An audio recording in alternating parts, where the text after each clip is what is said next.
Human actions push adaptations to the limit.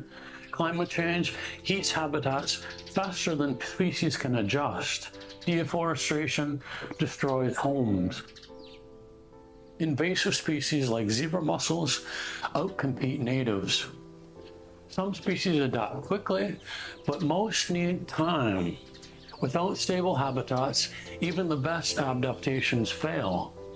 Coral reefs bleach when oceans warm too fast, but restoration helps.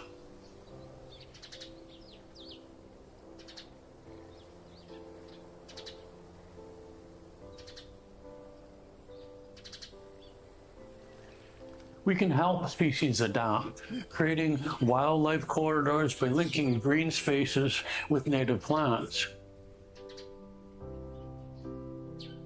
Restoring degraded land through community reforestation, reducing light pollution to protect nocturnal animals.